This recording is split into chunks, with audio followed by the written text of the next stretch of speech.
প্রতি বছর যখন জিলহজ মাস আসে তখন আমরা মিডিয়া সহ বিভিন্ন জায়গায় আমরা দেখতে পাই, একটা কথা শুনি দুইটা গ্রুপ থেকে, যারা শিয়াইজম থেকে, শিয়া মতবাদ যারা অনুসরণ করে তাদের থেকে আমরা শুনি কি সাহাবায়ে কেরামের গোস্তাখি, সাহাবায়ে কেরামের বিদ্রুচারণ আমরা শুনতে পাই মিডিয়াতে। আবার যারা খারেজি রাফেজি তারা দেখি আহলে বাইতের হযরত আলীর গোস্তাখি করে, বিরুদ্ধচারণ করে। এই তাদের এই বিরুদ্ধচারণ আহলে বাইতের শানে, সাহাবায়ে কেরামের শানে এই সমস্ত গোস্তাখিমূলক কথাবার্তাগুলো সাধারণ মানুষ শুনে তারা বিভ্রান্তির মধ্যে পড়ে যায়।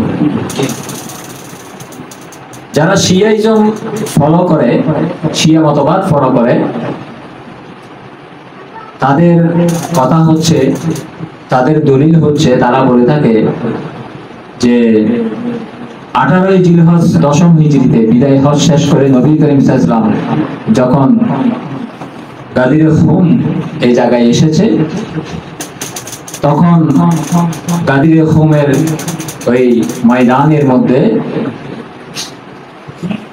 হুজুর পাক সাল্লাল্লাহু আলাইহি ওয়াসাল্লাম সাহাবায়ে কেরামদেরকে নিয়ে সেখানে বিশ্রাম করেছেন, কিছুক্ষণ আরাম করেছেন এবং সেখানে একটি ভাষণ দিয়েছেন, যে ভাষণে হযরত আলীকে কাছে টেনে হাত তুলে হযরত আলীর রাদিয়াল্লাহু তাআলা আনহু, হযরত আলী কারামাল্লাহু ওয়াজহুর হাত ধরে হুজুর পাক সাল্লাল্লাহু আলাইহি ওয়াসাল্লাম ইরশাদ করেছেন, মান কুনতু মাওলাহু ফাআলিয়ুন মাওলাহু, আমি যার বন্ধু, আমি যার অভিভাবক, যার সাথে আমার বন্ধুত্ব রয়েছে তার সাথে আলীরও বন্ধুত্ব রয়েছে। সুবহানাল্লাহ। এই কথাকে যারা শিয়া মতবাদ আছে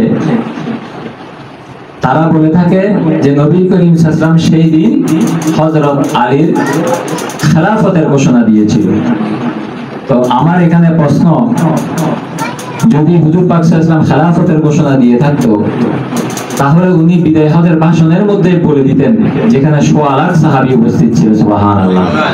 সেখান থেকে 1.25 লাখ সাহাবীরা বিদায় নেওয়ার পরে মাত্র 5-6 হাজার সাহাবীরা যারা মদিনার দিকে আসছিলেন তাদেরকে কেন খেলাফতের ঘোষণা তো দিলে সেই বিদায় হজের ভাষণের মধ্যে আরাফার ময়দানের মধ্যে দিয়ে দিত। এখানে যাওয়ার কারণ কি?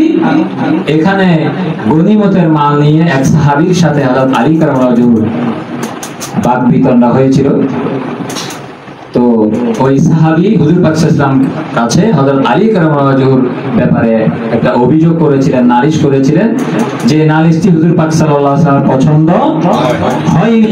হুজুর পাক সাল্লাল্লাহু আলাইহি ওয়াসাল্লাম চায় কি যে আমার আহলে বাইতকে তো মহব্বত করো এবং সাহাবীদেরকেও মহব্বত করো। উনি সাহাবী এবং আহলে বাইতের মধ্যখানে একটা বিভক্তি হয়ে যাবে বিদায় তাড়াতাড়ি হযরত আলীকে দেখে সাহাবীদের সামনে যেখানে ওই বাক বিতণ্ডা হয়েছে সাথে সাথে ওই জায়গাতেই উনি ওই সমস্যাটা সমাধান করে দিলেন। কিভাবে?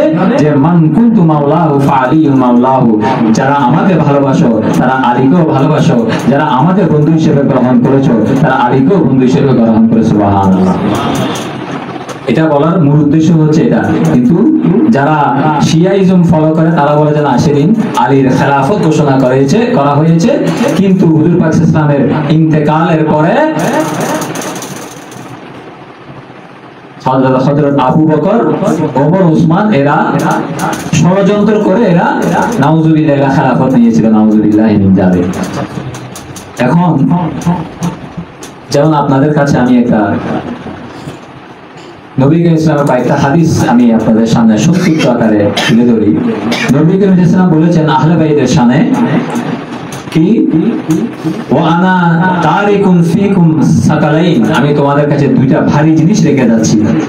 আমি তোমাদের কাছে দুইটা ভারী জিনিস রেখে যাচ্ছি। আউয়ালুহা কিতাবুল্লাহ, একটা হচ্ছে কি আমার কিতাবুল্লাহ, আল্লাহর কোরআন। আর দ্বিতীয় নম্বরটা কি? ওয়া আহলু বাইতি, আমার আহলে বাইত। একটা কিতাবুল্লাহ রেখে যাচ্ছি, আর আমার আহলে বাইত তোমাদের কাছে এই দুইটা ভারী জিনিস রেখে যাচ্ছি। কিতাবুল্লাহ তোমরা অনুসরণ করবে, আহলে বাইতের অনুসরণ করবে, তাহলে তোমরা পদচ্যুত কোনোদিন হবে না। সুবহানাল্লাহ। তাহলে এই হাদিসের দ্বারা বোঝা যাচ্ছে আহলে বাইতের মহব্বত অন্তরে ধারণ করার জন্য সাহাবায়ে কেরামদেরকে নির্দেশ দিয়েছেন কে? হুজুর পাক সাল্লাল্লাহু আলাইহি ওয়াসাল্লাম। ঠিক তদ্রুপ একইভাবে হুজুর পাক সাল্লাল্লাহু আলাইহি ওয়াসাল্লাম অপর হাদিসে বলেন যে ফাআলাইকুম বিসুন্নতি ওয়া সুন্নাতিল খুলাফাইল মাহদিয়িন আর-রাশিদিন, যে আমার সুন্নাত এবং আমার খোলাফায়ে রাশিদিনের সুন্নতকে তোমরা শক্ত করে আঁকড়ে ধরবে, ওটার উপর তোমরা মজবুত থাকবে এবং সেই মতে তোমরা যেভাবে যে পথে আমার সাহাবীরা চলেছে সেই পথে তোমরা চলবে এবং আমি যে পথে চলেছি সেই পথে তোমরা চলবে। সুবহানাল্লাহ। একটি হাদিস, আরেকটি হাদিস আপনারা শুনেছেন যেটা সাহাবায়ে কেরামের শানে হুজুর পাক সাল্লাল্লাহু আলাইহি ওয়াসাল্লাম বলেছেন যে আমার দলের মধ্যে ৭৩ ফেরকা হবে। বনি ইসরাইলের মধ্যে কত ফেরকা ছিল? ৭২ ফেরকা ছিল। আর আমি মুহাম্মাদের, আমার ধর্ম ইসলামের মধ্যে ফেরকা হবে, আমার উম্মতের মধ্যে ফেরকা হবে ৭৩ ফেরকা, যেখানে ৭২ ফেরকা হবে জাহান্নামী, আর একমাত্র আহলে সুন্নাত ওয়াল জামাত যেই দলকে বলা হয় সে দল হবে জান্নাতি। সুবহানাল্লাহ। এই আহলে সুন্নাত ওয়াল জামাতকে হুজুর পাক সাল্লাল্লাহু আলাইহি ওয়াসাল্লাম বলেছেন ওয়ালা মা আনা আলাইহি ওয়া আসহাবি, মা আনা আলাইহি ওয়া আসহাবি, যে পথের উপর আমি এবং আমার সাহাবায়ে কেরামরা রয়েছেন। খুব ভালো করে দেখেন এখানে কি বলেছেন? মা আনা আলাইহি ওয়া আসহাবি, যে পথে আমি রয়েছি, যে পথে আমার সাহাবীরা রয়েছে সেটাই হচ্ছে হক জামাত। সুবহানাল্লাহ। সুবহানাল্লাহ। তাহলে এখানে বোঝা যাচ্ছে সাহাবীদেরকেও কি করেছেন? প্রশংসা করেছেন, তাদেরকেও ফলো করতে বলেছেন, আবার অপর হাদিসে বলেছেন ওয়া আহলু বাইতি, আমার আহলে বাইতকে তোমরা অনুসরণ করো। তাহলে আহলে সুন্নাত ওয়াল জামাতের আকীদা হবে হক আকীদা হবে। নবী করিম সাল্লাল্লাহু আলাইহি ওয়াসাল্লামের ওসিয়ত হচ্ছে, হক পন্থা হচ্ছে যে আহলে বাইতকে মহব্বত করা, আবার সাহাবায়ে কেরামদেরকে মহব্বত করা, কারো শানে গোস্তাকি করা যাবে না। তাহলে এখন আপনাদের কাছে একটা প্রশ্ন আসতে পারে যে তাহলে এই দুইটা বিভক্তি কেন হলো? একদম